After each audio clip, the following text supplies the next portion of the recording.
Retire यहीं से हुए तो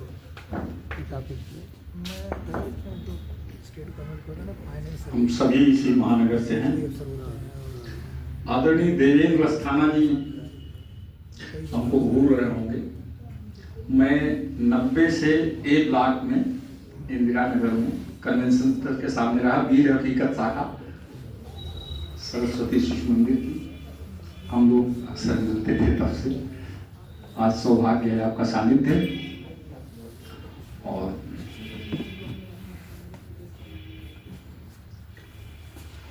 मेरा विषय है संघ गीतों की शताब्दी यात्रा। संघ ने एक शताब्दी की यात्रा की है, तो अगर उसका सबसे अभिन्न सहचर कोई रहा है तो ये गीत ही रहे हैं। इन्होंने ही भाव दिया है, इन्होंने ही व्यक्ति का निर्माण किया है, इन्होंने ही पूरे वातावरण का निर्माण किया है और एकदम साथ साथ चले। जो परिस्थितियां थी देश की जब संघ की स्थापना हुई, बहुत संक्षेप में सावरकर जी 4 जुलाई 1911 को काला पानी में चले गए। 1857 से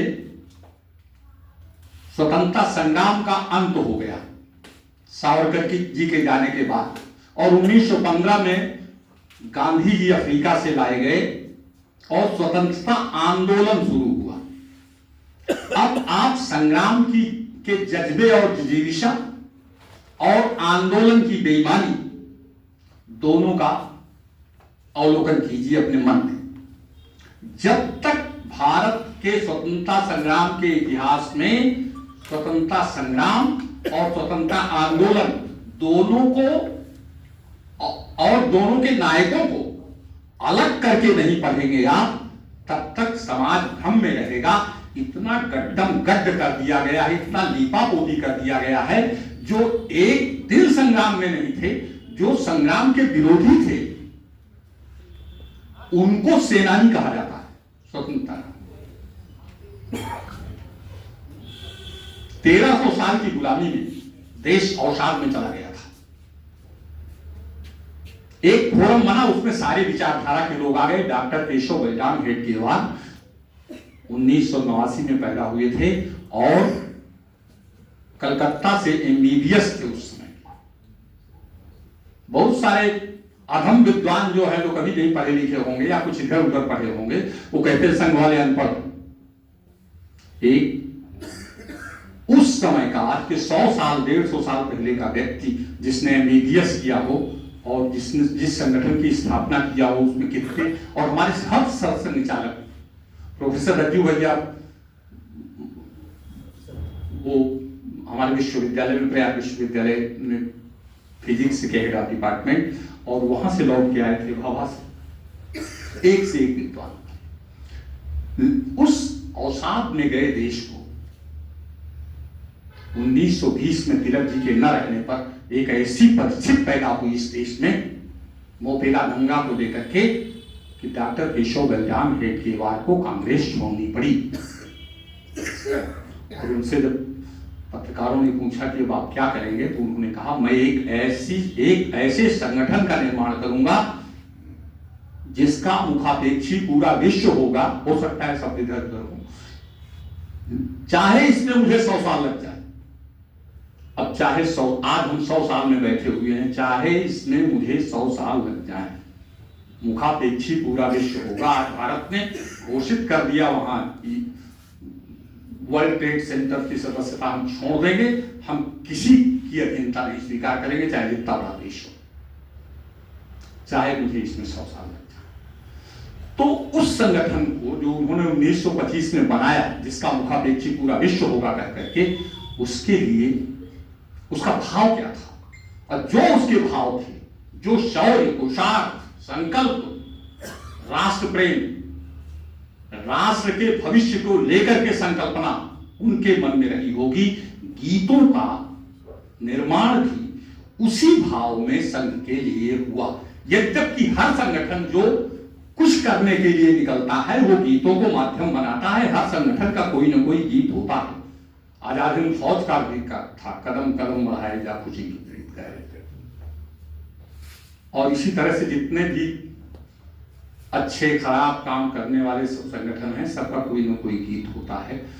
हमारे एक गीत नहीं है, एक पूरी परंपरा है हमारे गीतों की। संघ का काल आजादी के पहले का भी है। 1925 के बाद 1947 में हम 1925 में स्थापना हुई, हम आजाद हुए 1947 में, जैसी भी आजादी थी।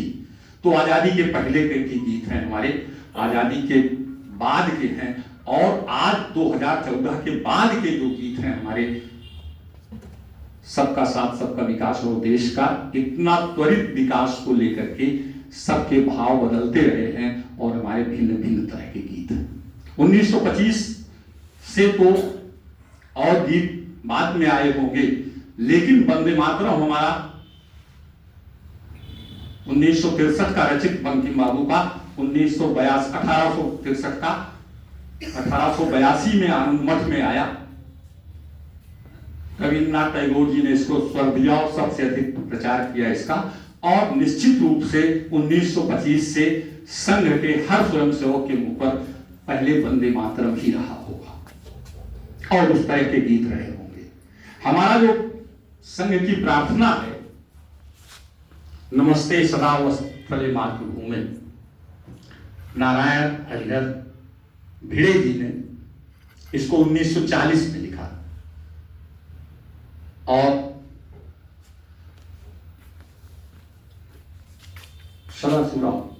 सदाशिवराव जी ने इसको सबसे पहले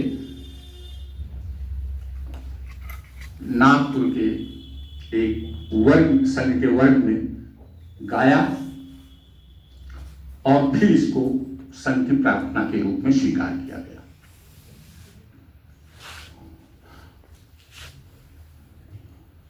जब यह विषय मुझे मिला, संघ गीतों की शताब्दी यात्रा, तो मैंने सबसे पहले बादल जी से चर्चा किया। तो मुझे एक किताब मेरे पास थी पहले से, दो किताबें मुझे राष्ट्र धर्म से मिली। लोकहित प्रकाशन से प्रकाशित सिंहनाथ, माननीय सत्येंद्र पाल सिंह बेदी जी उस समय राष्ट्र धर्म में थे। वो लिखते हैं कि गोयल जी, उनका पूरा नाम इसमें नहीं लिखा है, एसपी गोयल रहे होंगे हमें लगता है, एसपी गोयल जी वो राष्ट्र धर्म के अधिकारी रहे होंगे। वो लिखते हैं कि उन्होंने हमसे कहा कि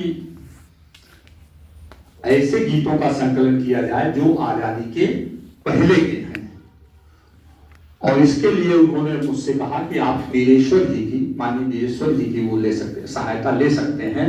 और मैंने यह कार्य शुरू किया, और उसको लेकर के फिर सिंहनाद एक गीत लिखी, एक पुस्तक छपी, जिसके संकलन करता अपने सत्येंद्र पाल सिंह बेदी जी हैं, और इसमें 112 गीत हैं, सब आजादी के ही गीत हैं, आजादी के पहले के ही गीत हैं। इस किताब में अधिकतर आजादी के पहले के हैं, बाकी बाद के भी गीत हैं। ये लोकहित प्रकाशन की ही किताब है, 112 पृष्ठ हैं और 112 गीत हैं। दूसरी किताब श्री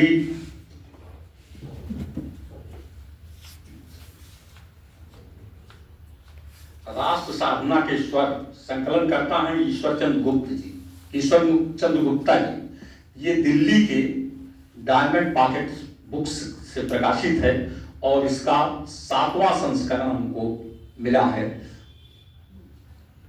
इसमें भी 125 से अधिक गीत हैं, और इसमें जो भूमिका लिखने वाले हैं वह हमारे वर्तमान संघचालक भी हैं, अटल जी भी हैं, अडवाणी जी भी हैं, इंद्रेश कुमार जी भी हैं, और इस तरह से हमारे बहुत सारे संघ के बड़े पदाधिकारी सब इसकी भूमिका लिखे हुए हैं। और ईश्वर चंद्र गुप्त जी ने बहुत मन से